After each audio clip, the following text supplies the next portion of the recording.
मैं आप सभी को हार्दिक शुभकामनाएं देती हूँ। जब मैं पीछे मुड़कर ये देखती हूँ कि विपरीत परिस्थितियों के बावजूद हमने कितने यात्रा की, तो मेरा हृदय गर्व से भर जाता है। हमारे गणतंत्र का 75वां वर्ष कई अर्थों में देश की यात्रा में एक ऐतिहासिक पड़ाव है। ये उत्सव मनाने का विशेष अवसर है, जैसे हमने स्वाधीनता के 75 वर्ष पूरी होने पर आजादी का अमृत महोत्सव के दौरान अपने देश की अतुलनीय महानता और विविधतापूर्ण संस्कृति का उत्सव मनाया था। कल के दिन हम संविधान के प्रारंभ का उत्सव मनाएंगे। संविधान की प्रस्तावना हम भारत के लोग, इन शब्दों से शुरू होती है। ये शब्द हमारे संविधान के मूल भाव अर्थात लोकतंत्र को रेखांकित करते हैं। भारत की लोकतांत्रिक व्यवस्था लोकतंत्र की पश्चिमी अवधारणा से कहीं अधिक प्राचीन है, इसीलिए भारत को लोकतंत्र की जननी कहा जाता है। एक लंबे और कठिन संघर्ष के बाद 15 अगस्त 1947 को हमारा देश विदेशी शासन से मुक्त हो गया, लेकिन उस समय भी देश में सुशासन तथा देशवासियों में निहित क्षमताओं और प्रतिभाओं को उन्मुक्त विस्तार देने के लिए उपयुक्त मूलभूत सिद्धांतों और प्रक्रियाओं को स्वरूप प्रदान करने का कार्य चल ही रहा था। संविधान सभा ने सुशासन के सभी पहलुओं पर लगभग 3 वर्षों तक विस्तृत चर्चा की और हमारे राष्ट्र के महान आधारभूत ग्रंथ यानी भारत के संविधान की रचना की। आज के दिन हम सब देशवासी उन दूरदर्शी जननायकों और अधिकारियों का कृतज्ञतापूर्वक स्मरण करते हैं, जिन्होंने हमारा भव्य और प्रेरक संविधान के निर्माण में अमूल्य योगदान दिया था। हमारा देश स्वतंत्रता की शताब्दी की ओर बढ़ते हुए अमृत काल के प्रारंभिक दौर से गुजर रहा है। ये एक युगांतकारी परिवर्तन का कालखंड है। हमें अपने देश को नई ऊंचाइयों तक ले जाने का सुनहरा अवसर मिला है। हमारा लक्ष्यों को प्राप्त करने के लिए प्रत्येक नागरिक का योगदान महत्वपूर्ण होगा। इसके लिए मैं सभी देशवासियों से संविधान में निहित हमारे मूल कर्तव्यों का पालन करने का अनुरोध करूंगी। ये कर्तव्य आज़ादी के 100 वर्ष पूरी होने तक भारत को एक विकसित राष्ट्र बनाने की दिशा में प्रत्येक नागरिक के आवश्यक दायित्व है। इस संदर्भ में मुझे महात्मा गांधी का स्मरण होता है। बापू ने ठीक ही कहा था, जिसने केवल अधिकारों को चाहा है, ऐसे कोई भी प्रजा उन्नति नहीं कर सकी है। केवल वही प्रजा उन्नति कर सकी है जिसने कर्तव्यों का धार्मिक रूप से पालन किया है। मेरे प्यारे देशवासियों, गणतंत्र दिवस हमारे आधारभूत मूल्यों और सिद्धांतों को स्मरण करने का एक महत्वपूर्ण अवसर है। जब हम उनमें से किसी एक बुनियादी सिद्धांतों पर चिंतन करते हैं, तो स्वाभाविक रूप से अन्य सभी सिद्धांतों पर भी हमारा ध्यान जाता है। संस्कृति, मान्यताओं और परंपराओं की विविधता हमारे लोकतंत्र का अंतर्निहित आयाम है। हमारे विविधता का ये उत्सव समता पर आधारित है, जिसे न्याय द्वारा संरक्षित किया जाता है। ये सब स्वतंत्रता की वातावरण में ही संभव हो पाता है। इन मूल्यों और सिद्धांतों की समग्रता ही हमारी भारतीयता का आधार है। Doctor B.R. अम्बेडकर के प्रबुद्ध मार्गदर्शन में प्रवाहित इन मूलभूत जीवन मूल्यों और सिद्धांतों में रची बसी संविधान की भावधारा ने सभी प्रकार के भेदभाव को समाप्त करने के लिए सामाजिक न्याय के मार्ग पर हमें अडिग बनाए रखा है। मैं ये उल्लेख करना चाहूंगी कि सामाजिक न्याय के लिए अनवरत युद्धरत रहे श्री कर्पूरी ठाकुर जी की जन्म शताब्दी का उत्सव काल ही संपन्न हुआ है। कर्पूरी जी पिछड़े वर्गों के सबसे महान पक्षकारों में से एक थे, जिन्होंने अपना सारा जीवन उनके कल्याण के लिए समर्पित कर दिया था। उनका जीवन एक संदेश था। अपने योगदान से सार्वजनिक जीवन को समृद्ध बनाने के लिए मैं कर्पूरी जी को अपनी श्रद्धांजलि अर्पित करती हूँ। हमारे गणतंत्र की मूल भावना से एकजुट होकर 140 करोड़ से अधिक भारतवासी एक कुटुंब के रूप में रहते हैं। दुनिया के सबसे बड़े इस कुटुंब के लिए सह अस्तित्व की भावना भूगोल द्वारा थोपा गया बोझ नहीं है, बल्कि सामूहिक उल्लास का सहज स्रोत है, जो हमारे गणतंत्र दिवस के उत्सव में अभिव्यक्त होता है। इस सप्ताह के आरंभ में हम सबने अयोध्या में प्रभु श्री राम के जन्म स्थान पर निर्मित भव्य मंदिर में स्थापित मूर्ति की प्राण प्रतिष्ठा का ऐतिहासिक समारोह देखा।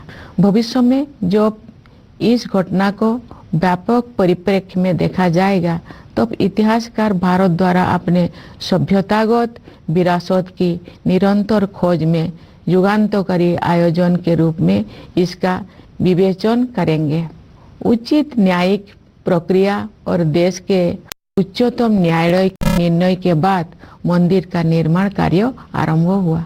अब ये एक भव्य संरचना के रूप में शोभायमान है। ये मंदिर न केवल जन जन की आस्था को व्यक्त करता है, बल्कि न्यायिक प्रक्रिया में हमारे देशवासियों की अगाध आस्था का प्रमाण भी है। प्यारे देशवासियों, हमारे राष्ट्रीय त्योहार ऐसे महत्वपूर्ण अवसर होते हैं जब हम अतीत पर भी दृष्टिपात करते हैं और भविष्य की ओर भी देखते हैं। पिछले गणतंत्र दिवस के बाद के एक वर्ष पर नजर डालें तो हमें बहुत प्रसन्नता होती है। भारत की अध्यक्षता में दिल्ली में G20 शिखर सम्मेलन का सफल आयोजन एक अभूतपूर्व उपलब्धि थी। G20 से जुड़े आयोजनों में जन सामान्यों की भागीदारी विशेष रूप से उल्लेखनीय है। इन आयोजनों में विचारों और सुझावों का प्रभाव ऊपर से नीचे की ओर नहीं, बल्कि नीचे से ऊपर की ओर था। उस भव्य आयोजन से ये सीख भी मिली है कि सामान्य नागरिकों को भी ऐसे गहन तथा अंतर्राष्ट्रीय महत्व के मुद्दे में भागीदार बनाया जा सकता है, जिसका प्रभाव अंततः उनके अपने भविष्य पर पड़ता है। G20 शिखर सम्मेलन के माध्यम से ग्लोबल साउथ की आवाज के रूप में भारत के अभ्युदय को भी बढ़ावा मिला, जिससे अंतर्राष्ट्रीय संवाद की प्रक्रिया में एक आवश्यक तत्व का समावेश हुआ। जब संसद ने ऐतिहासिक महिला आरक्षण विधेयक पारित किया, तो हमारा देश स्त्री पुरुष समानता के आदर्शों की ओर आगे बढ़ा। मेरा मानना है कि नारी शक्ति बंधन अधिनियम महिला सशक्तिकरण का एक क्रांतिकारी माध्यम सिद्ध होगा। इससे हमारे शासन की प्रक्रियाओं को बेहतर बनाने में भी बहुत सहायता मिलेगी। जब सामूहिक महत्व के मुद्दों पर महिलाओं की भागीदारी बढ़ेगी, तो हमारी प्रशासनिक प्राथमिकताओं का जनता की आवश्यकताओं के साथ बेहतर सामंजस्य बनेगा। इसी अवधि में भारत चंद्रमा के दक्षिणी ध्रुव के क्षेत्र पर उतरने वाला पहले देश बना।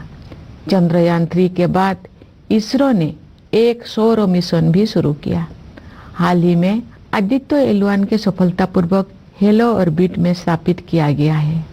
भारत ने अपने पहले एक्सरे पोलरीमीटर सैटेलाइट, जिसे एक्सपोसेट कहा जाता है, के प्रक्षेपण के साथ नए साल की शुरुआत की है। ये सैटेलाइट अंतरिक्ष ब्लैक होल जैसे रहस्यों का अध्ययन करेगा। वर्ष 2024 के दौरान अन्य कोई अंतरिक्ष अभियानों की योजना बनाए गए हैं। ये प्रसन्नता के विषय है कि भारत की अंतरिक्ष यात्रा में अनेक नई उपलब्धियां हासिल की जाने वाले हैं। हमारे प्रथम मानव अंतरिक्ष उड़ान कार्यक्रम गगनयान मिशन की तैयारी सुचारू रूप से आगे बढ़ रही है। हमें अपने वैज्ञानिकों और प्रौद्योगिकी विशेषज्ञों पर सदैव गर्व रहा है, लेकिन अब ये पहले से कहीं अधिक ऊंचे लक्ष्य तय कर रहे हैं और उनके अनुरूप परिणाम भी हासिल कर रहे हैं। भारत के अंतरिक्ष कार्यक्रम का उद्देश्य संपूर्ण मानवता के कल्याण के लिए विज्ञान और प्रौद्योगिकी की भूमिका को और अधिक विस्तार तथा गहराई प्रदान करना है। इसरो के कार्यक्रम के प्रति देशवासियों में जो उत्साह दिखाई देता है, उससे नई आशाओं का संचार हो रहा है। अंतरिक्ष विज्ञान के क्षेत्र में नई उपलब्धियों ने युवा पीढ़ी की कल्पना शक्ति को नई पंख दिए हैं। मुझे विश्वास है कि हमारे बच्चों और युवाओं में बड़े पैमाने पर विज्ञान के प्रति रुझान बढ़ेगा तथा उनमें वैज्ञानिक दृष्टिकोण विकसित होगा। अंतरिक्ष विज्ञान की इन उपलब्धियों से युवाओं, विशेषकर युवा महिलाओं को ये प्रेरणा मिलेगी कि वे विज्ञान और प्रौद्योगिकी को अपना कार्य क्षेत्र बनाएं। मेरे प्यारे देशवासियों, आज का भारत आत्मविश्वास के साथ आगे बढ़ रहा है। सुदृढ़ और स्वस्थ अर्थव्यवस्था इस आत्मविश्वास का कारण भी है और परिणाम। हाल के वर्षों में सकल घरेलू उत्पाद की हमारी वृद्धि दर प्रमुख अर्थव्यवस्थाओं में सबसे अधिक रही है। ठोस आकलन के आधार पर हमें पूरा विश्वास है कि ये असाधारण प्रदर्शन वर्ष 2024 और उसके बाद भी जारी रहेगा। ये बात मुझे विशेष रूप से उल्लेखनीय लगती है कि जिस दूरगामी योजना दृष्टि से अर्थव्यवस्था को गति प्राप्त हुई है, उसी के तहत विकास को हर दृष्टि से समावेशी बनाने के लिए सुविचारित जन कल्याण अभियानों को भी बढ़ावा दिया गया है। महामारी के दिनों में समाज के कमजोर वर्गों को मुफ्त खाद्यान्न उपलब्ध कराने के लिए लागू योजनाओं का दायरा सरकार ने बढ़ा दिया था। बाद में कमजोर वर्गों की आबादी को संकट से उबरने में सहायता प्रदान करने हेतु इन कल्याणकारी योजनाओं को जारी रखा गया। इस पहल को और अधिक विस्तार देते हुए सरकार ने 81 करोड़ से अधिक लोगों को अगले 5 साल तक मुफ्त खाद्यान्न उपलब्ध कराने का निर्णय लिया है। संभवतः इतिहास में ये अपनी तरह का सबसे बड़ा जन कल्याण कार्यक्रम है। साथ ही सभी नागरिकों के जीवन यापन को सुगम बनाने के लिए अनेक समयबद्ध योजनाएं भी कार्यान्वित की जा रही है। घर में सुरक्षित और पर्याप्त पेयजल की उपलब्धता से लेकर अपना घर होने के सुरक्षाजनक अनुभव तक, ये सभी बुनियादी न्यूनतम आवश्यकताएं हैं, न कि विशेष सुविधाएं। ये मुद्दे किसी भी राजनीतिक या आर्थिक विचारधारा से परे है और इन्हें मानवीय दृष्टिकोण से ही देखा जाना चाहिए। सरकार ने केवल जन कल्याण योजनाओं का विस्तार और संवर्धन ही नहीं किया है, अपितु जन कल्याण की अवधारणा को भी नया अर्थ प्रदान किया है। हम सभी उस दिन गर्व का अनुभव करेंगे जब भारत ऐसे कुछ देशों में शामिल हो जाएगा जहां शायद ही कोई बेघर हो। समावेशी कल्याण की इसी सोच के साथ राष्ट्रीय शिक्षा नीति में डिजिटल विभाजन को पाटने और वंचित वर्गों के विद्यार्थियों के हित में समानता पर आधारित शिक्षा व्यवस्था के निर्माण को समुचित प्राथमिकता दी जा रही है। आयुष्मान भारत योजना के विस्तारित सुरक्षा कवच के तहत सभी लाभार्थियों को शामिल करने का लक्ष्य है। इस संरक्षण से गरीब और कमजोर वर्गों के लोगों में एक बहुत बड़ा विश्वास जगा है। हमारे खिलाड़ियों ने अंतर्राष्ट्रीय मंच पर भारत का मान बढ़ाया है। पिछले साल आयोजित एशियाई खेलों में हमने 107 पदकों के नए कीर्तिमान के साथ इतिहास रचा और एशियाई पैरा खेलों में हमने 111 पदक जीते। ये अत्यंत प्रसन्नता की बात है कि महिलाएं हमारी पदक तालिका में बहुत प्रभावशाली योगदान दे रही है। हमारे श्रेष्ठ खिलाड़ियों की सफलता से बच्चों को विभिन्न खेलों में भाग लेने के लिए प्रेरणा मिली है, जिससे उनका आत्मविश्वास बहुत बढ़ा है। मुझे विश्वास है कि नई आत्मविश्वास से भरपूर हमारे खिलाड़ी आगामी पेरिस ओलंपिक में और भी अच्छा प्रदर्शन करेंगे। प्यारे देशवासियों, हाल के दौर में विश्व में अनेक स्थलों पर लड़ाइयाँ हो रही है और दुनिया के बहुत से हिस्से हिंसा से पीड़ित है। जब दो परस्पर विरोधी पक्षों में से प्रत्येक मानता है कि केवल उसी की बात सही है और दूसरे की बात गलत है, तो ऐसी स्थिति में समाधान परक तर्क के आधार पर ही आगे बढ़ना चाहिए। दुर्भाग्य से तर्क के स्थान पर आपसी भय और पूर्वाग्रह ने भावावेश को बढ़ावा दिया है, जिसके कारण अनवरत हिंसा हो रही है। बड़ी पैमाने पर मानवीय त्रासदियों की अनेक दुखद घटनाएं हुई है और हम सब इस मानवीय पीड़ा से अत्यंत व्यथित है। ऐसी परिस्थिति में हमें भगवान बुद्ध के सारगर्भित शब्दों का स्मरण होता है। नहीं बेरेन वेरानी समन्तिद कुदाचनम ओबेरेन च समन्ति एसो धम सनंतन। इसका भावार्थ है, यहाँ कभी भी शत्रुता को शत्रुता के माध्यम से शांत नहीं किया जाता है, बल्कि अशत्रुता के माध्यम से शांत किया जाता है। यही शाश्वत नियम है। वर्धमान महावीर और सम्राट अशोक से लेकर राष्ट्रपिता महात्मा गांधी तक भारत ने सदैव एक उदाहरण प्रस्तुत किया है कि अहिंसा केवल एक आदर्श मात्र नहीं जिसे हासिल करना कठिन है, बल्कि ये एक स्पष्ट संभावना है। यही नहीं, अपितु अनेक लोगों के लिए ये एक जीवंत यथार्थ है। हम संघर्ष में उलझे क्षेत्रों में उन संघर्षों सुलझाने तथा शांति स्थापित करने के मार्ग खोज लिए जाएंगे।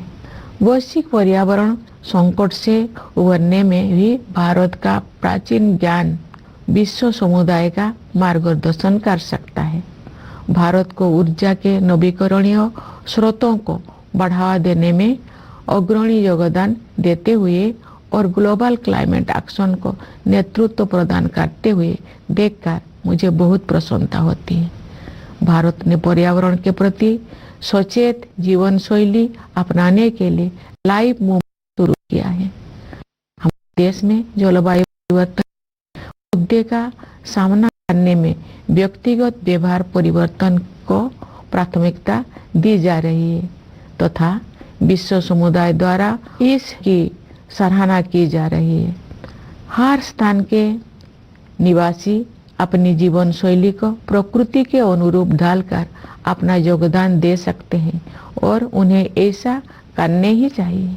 इससे न केवल भावी पीढ़ियों के लिए पृथ्वी का संरक्षण करने में सहायता मिलेगी, बल्कि जीवन की गुणवत्ता भी बढ़ेगी। प्यारे देशवासियों, हमारे स्वाधीनता के 100 वर्ष पूरी होने तक की अमृत काल की अवधि के दौरान अभूतपूर्व तकनीकी परिवर्तन भी होने जा रहा है। आर्टिफिशियल इंटेलिजेंस और मशीन लर्निंग जैसी तकनीकी बदलाव असाधारण गति के साथ सुर्खियों से बाहर आकर हमारी दैनिक जीवन का अंग बन गए हैं। कई क्षेत्र में भविष्य से जुड़ी आशंकाएं चिंतित करती है, लेकिन अनेक उत्साहजनक अवसर भी दिखाई देती है, विशेषकर युवाओं के लिए। हमारे युवा वर्तमान की सीमाओं से परे जाकर नई संभावनाएं तलाश रहे हैं। उनके मार्ग से बाधाओं को दूर करने और उन्हें अपनी पूरी क्षमता का उपयोग करने की सुविधा प्रदान करने के लिए हमें हर संभव प्रयास करना है। हमारी युवा पीढ़ी चाहती है कि सभी को अवसर की समानता प्राप्त हो। वे समानता से जुड़े पुराने शब्दजाल नहीं चाहते हैं, बल्कि समानता के हमारे अमूल्य आदर्शों का यथार्थ रूप देखना चाहते हैं। वास्तव में हमारा युवाओं के आत्मविश्वास के बल पर ही भावी भारत का निर्माण हो रहा है। युवाओं के मनोमस्तिष्कों को संभालने का कार्य हमारे शिक्षकगण करते हैं, जो सही अर्थों में राष्ट्र का भविष्य बनाते हैं। मैं अपने उन किसानों और मजदूर भाई बहनों के प्रति आभार व्यक्त करती हूँ जो चुपचाप मेहनत करते हैं तथा देश के भविष्य को बेहतर बनाने में बहुत बड़ा योगदान देते हैं। गणतंत्र दिवस के पावन अवसर पूर्व संध्या पर सभी देशवासी हमारे सशस्त्र बलों, पुलिस और अर्धसैन्य बलों का भी कृतज्ञता पूर्वक अभिनंदन करते हैं। उनकी बहादुरी और सतर्कता के बिना हम उन प्रभावशाली उपलब्धियों को प्राप्त नहीं कर सकते थे जो हमने हासिल कर ली है। अपने वाणी को विराम देने से पहले मैं न्यायपालिका और सिविल सेवाओं के सदस्यों को भी शुभकामनाएं देना चाहती हूँ। विदेशों में नियुक्त भारतीय मिशनों के अधिकारियों और प्रवासी भारतीय समुदाय के लोगों को मैं गणतंत्र दिवस की बधाई देती हूँ। आइए हम सब यथाशक्ति राष्ट्र और देशवासियों की सेवा में स्वयं को समर्पित करने का संकल्प करें। इस शुभ संकल्प को सिद्ध करने के प्रयास हेतु आप सभी को मेरी हार्दिक शुभकामनाएं। धन्यवाद। जय हिंद, जय भारत।